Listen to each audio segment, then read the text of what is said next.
As lawmakers explore new voting technology to aid people with disabilities, Chair of the Senate Government Committee and former Secretary of State Mary Kiffmeyer offered a preview demonstration of the OmniBallot tablet, a cost-effective and easy-to-use ballot marking device. Well, the functioning of an OmniBallot piece of equipment will function very similar to any other piece of equipment that is designed to assist those with disabilities to mark their ballot.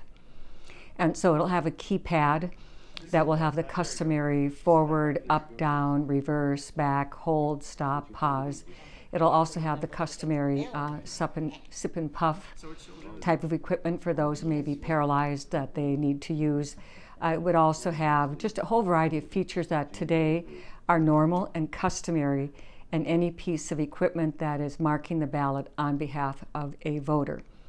I think that in this particular case, the situation we've had is like the AutoMark is aging, it's old, it's heavy, and it's expensive to maintain. So the search we are looking for is to be able to have equipment that is cost effective.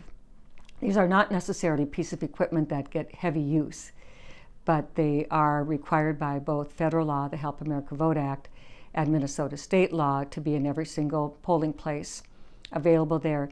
And probably the most important consideration is for the disability community. Matter of fact, the three of them that I chatted with before coming to talk with you were part of the testing and the development of this piece of equipment to make sure.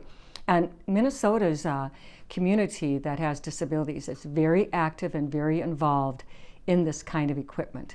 And that's greatly appreciated, not only here in Minnesota, but also across the country. Minnesota is known as an engaged, involved community, so they're active and involved.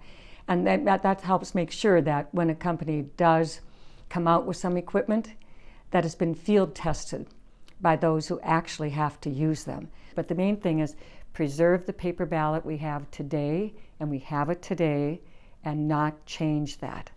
Just because some equipment company says, well, I have this, but you're going to have to change so some people don't have the same ballot. I'm just saying absolutely not. No way, no how. So I'm standing up for those with disabilities to protect them and to make sure that they keep that same ballot now and going forward into the future.